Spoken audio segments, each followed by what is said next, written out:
Hey, listening to Wrestling Roundup on FreeFM, ArrowFM, and NPR. As always, I'm Grady, and live on Skype, we got Josh. Hey. We got another big preview show for you this week. We got to take a look at NXT Great American Bash coming up on July 5th, as well as WWE's Money in the Bank Premium Live event coming up this weekend. Let's start off with NXT. A lot of title matches, 5 title matches on there, but we'll avoid those for a little while and just sort of skim through the rest of them that we have here. Apollo Crews and Zion Quinn. Nice little return match for Apollo. Yeah, it should be fun to see him working in NXT for a little bit. See who he works with and stuff. So yeah, let's see where they go.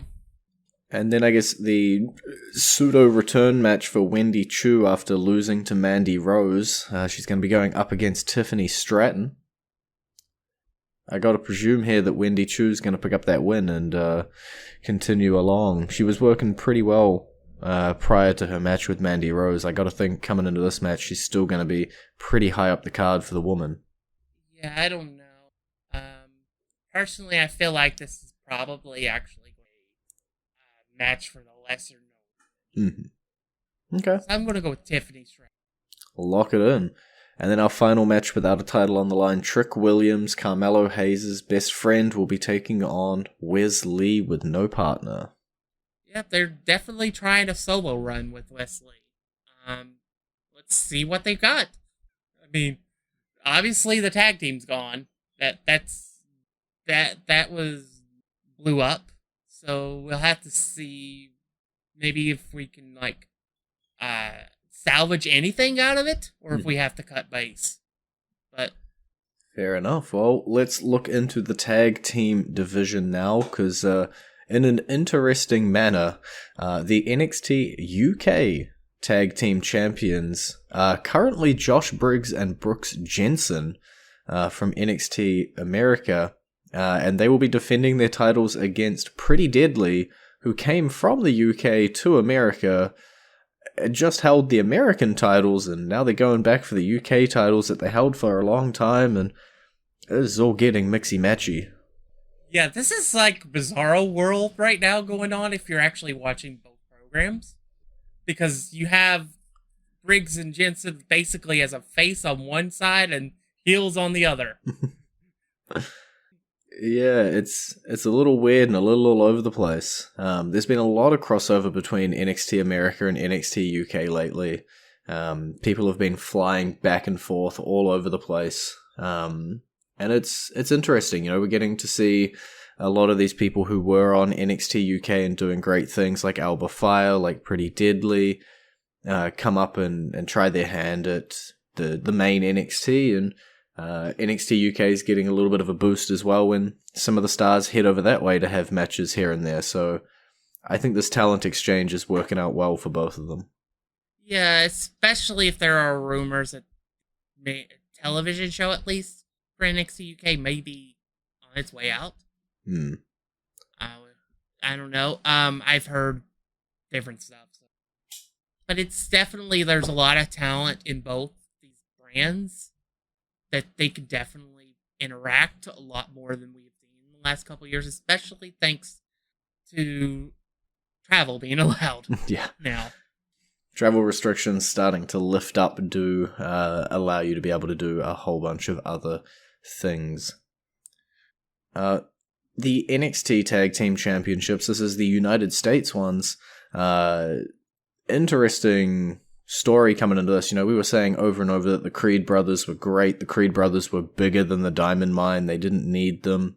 They eventually did their split, and now our NXT Tag Team Championship match at the Great American Bash will be the Creed brothers taking on Roderick Strong and Damon Kemp.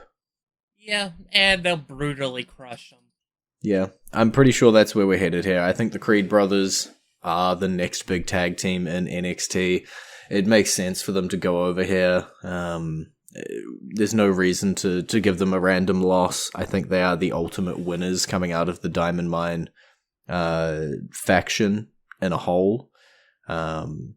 And yeah, look forward to seeing who their next challenger is after this as, they move on to bigger and better things as a tag team.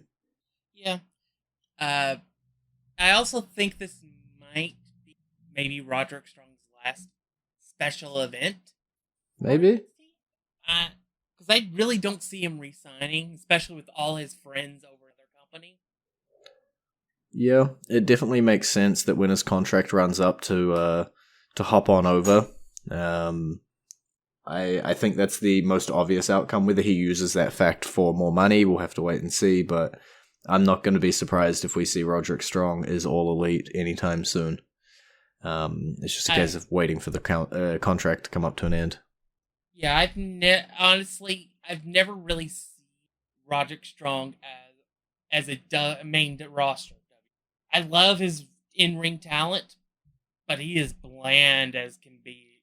Well, we will wait and see what Roderick Strong's future holds for him as he gets brutally crushed by the Creed brothers. Somebody else's future who might be looking up, you might be able to celebrate a little bit, jump for joy, because your boy's getting a NXT North American Championship shot against Carmelo Hayes. Yeah, great. This is very interesting. They just put the title back on Carmelo Hayes, but Grayson Waller's been one of their hotter talents. And so, I don't know. I really don't know. I feel like the last couple special events and stuff, Grayson Waller's taken the loss. Yeah, Grayson has been on quite the losing streak on premium live events and or even special events or whatever you want to call them. It almost feels like his luck has to turn around, right? Like, I don't know, maybe Carmelo Hayes is just a transitional champion to pass it on over to Grayson Waller. This is also a random one because for the most part, Carmelo Hayes is a heel. Oh yeah. And so is Grayson Waller. It kind of makes no sense as a transitional champion, right? You'd think Grayson Waller would just take it straight off Cameron Grimes. Yeah. So I'm going to go with a no contest. Okay. I'm going to say that there'll be something that will happen that will cause a DQ or no count out or double count out or something. Something happens that makes the title not change hands, but doesn't make either really benefit from it. Mm-hmm. And then I'm going to go the opposite. That way, no matter what, you win, because I'm going to pick Grayson Waller. Straight up new NXT North American champion. The women's title is not on the line, but the women's tag team championships are on the line. Is it finally time? Toxic Attraction going up against the team of Cora Jade and NXT Women's Breakout Championship tournament winner Roxanne Perez. Yes. It's been quite a time. Yeah, this has been a great run by Toxic, but I think it is time for it to start falling apart. Yeah, if you exclude the 3 days where they dropped the belt to Dakota Kai and Raquel Gonzalez, then they've held it for, I can't do quick math, 160 plus 85 days, roughly. Well, about 250 odd days. Wouldn't y'all have to just look how long Mandy's held her title? That's true, that math would be a lot easier. But I couldn't click on Mandy's name because she's not on the Wikipedia page that I have open. But yeah, it's been a really nice run. But it is time to start elevating some of the other stars and start shifting the titles around so that because Mandy's done her job. Mandy has done her job with her return to NXT. Yeah, it's been great, and I think it is just time for Toxic Attraction to fade off, as you say. Like Cora Jade and Roxanne Perez, I think, are two of the hottest talents right now, just coming up that card so fast. Cora Jade, as we've seen so many amazing things out of her. Roxanne Perez showed off her stuff in the tournament, was able to, say, I deserve to be here, and both of them. I know Roxanne Perez is not a newbie or a rookie by any sense of the imagination, but the two of them in NXT, both pretty fresh, and I think it's time for them to have some championships around their waist. Especially Cora Jade with the run that she... Yeah, we thought she was almost going to take the women's championship, so we'll take this as sort of a consolation prize, I guess. And then the final match on the card for NXT Great American Bash is the NXT Championship match. Bron Breakker defending against your other boy, Cameron Grimes. I think this will be Bron Breakker's best match as champion. And I think that this is going to be one of those contenders for that was pretty dang good. That could have been a match of the year candidate. Mm-hmm. I think these two are going to absolutely tear the house down. The only question is, will it be the best match or not? Because you can say the same thing about Carmella Hayes and Grayson Waller. Yeah. As well. There's a few matches here that do have that chance to be match of the night. Like, you can't just automatically give it to one or the other. It's going to be a show that you're going to have to sit down and watch all of and figure it out, as it goes. It's going to be, I think, one of those ones where you watch a match and you're like, all right, that was match of the night. And then you watch the next one and you're like, all right, my opinion has changed. And it just keeps getting better and better. It's truly a stacked show, for sure. But that said, I do think Bron Breakker retains. Yes. I can agree with that, for sure.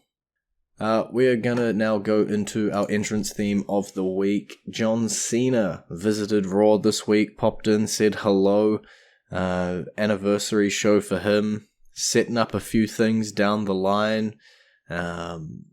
Probably with Austin Theory. Pretty clearly with Austin Theory, but if you're a long-time listener of the show, you'll know that John Cena's theme song is banned unless under super special circumstances.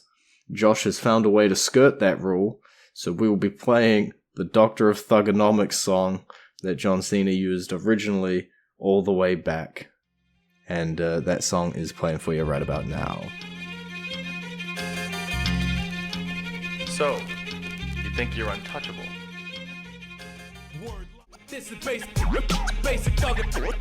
And you're back to Roundup on FreeFM, ArrowFM, and NPR. I'm Grady, he's Josh. Now we are talking about WWE Money in the Bank this Saturday if you're in America, this Sunday if you're in New Zealand. We've got 6 matches on the card, all of them either for a title or a briefcase. Let's just start it off with the tag teams. We talked about quite a few in NXT. Let's talk about 2 right now on the main roster.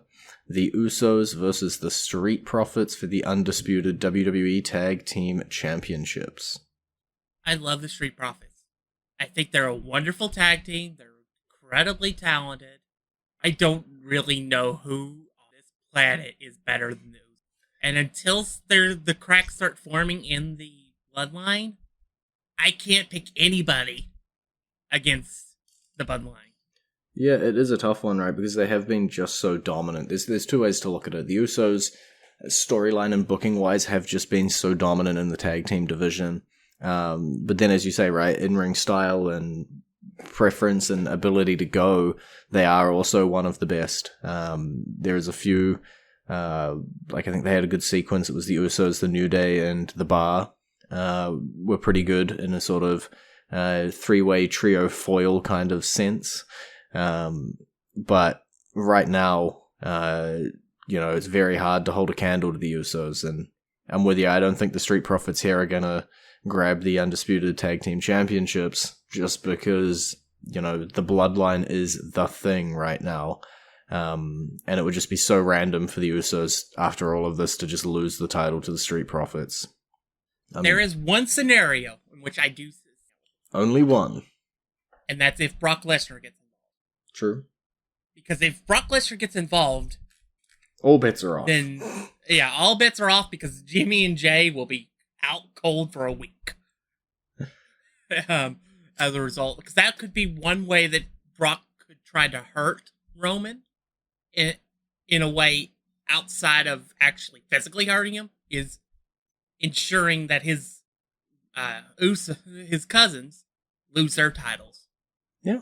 I don't know if I see it, but I can definitely, I agree with you. If it does happen, then we see the Street Profits as the new Undisputed Tag Team Champions, but that's a pretty low percentage chance for me personally when I'm looking at this this match. It feels like it's going to be a bit more stock standard.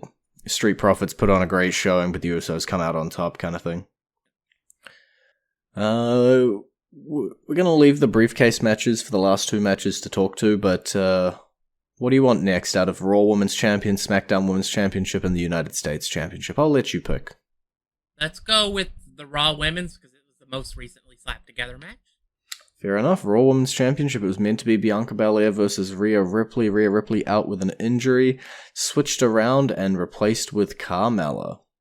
Yeah, as if there wasn't more evidence that Rhea wasn't winning the title. Yeah, they just put in a plan B that it's not going to win the title from Bianca. So yeah, this is going to be it'll be a showcase.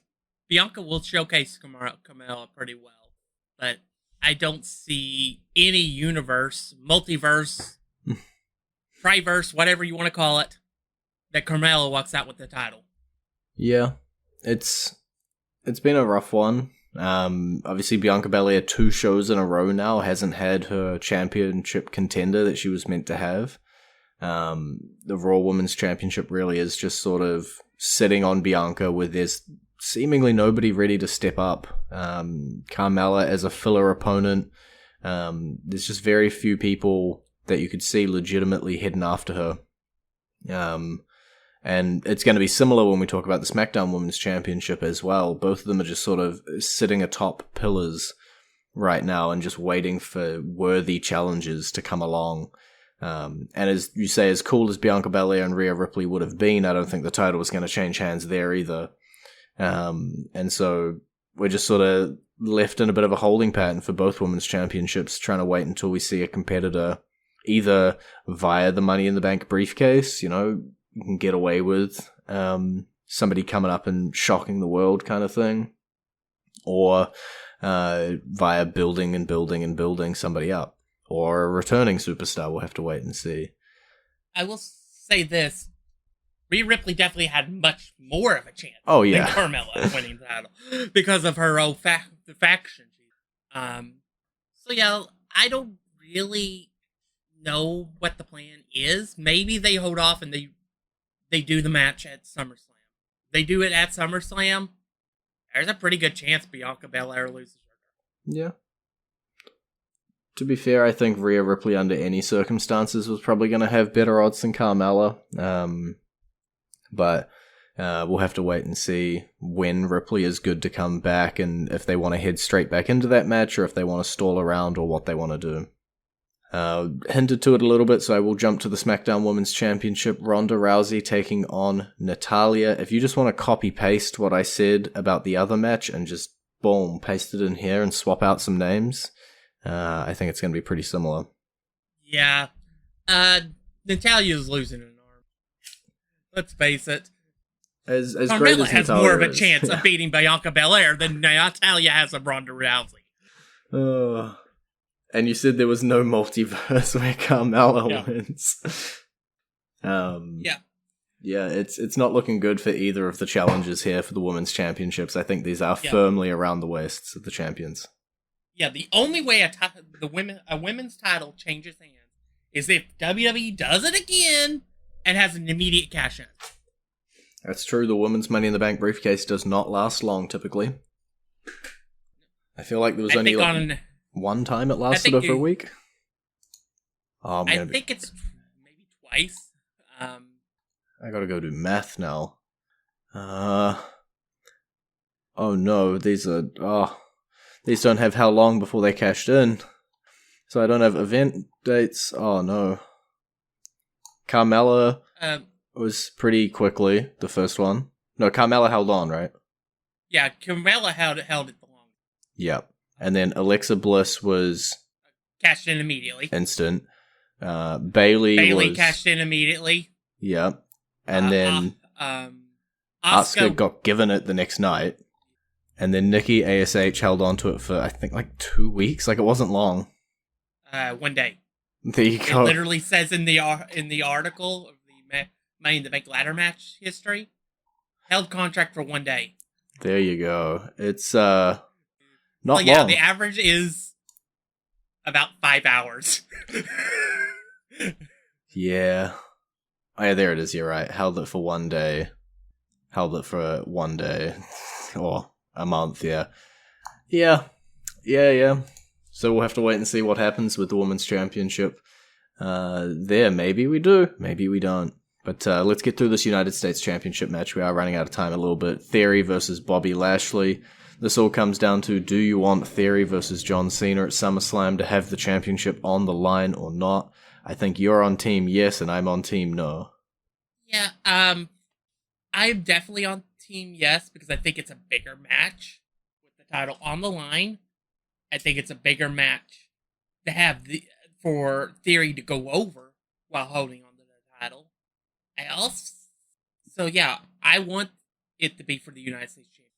So I say Theory somehow cheats and retains the title.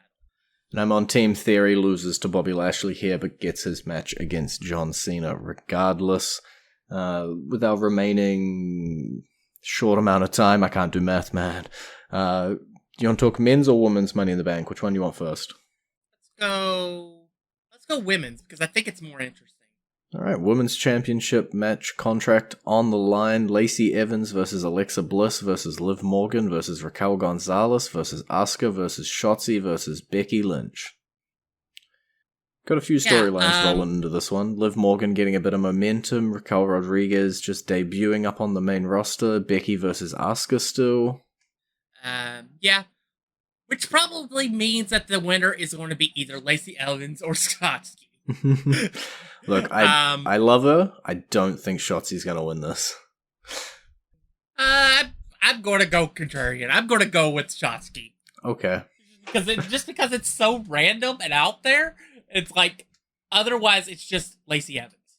Yeah, I could definitely see Lacey Evans walking out with this one, just coming back again from injury. We'll have to wait and see, I guess.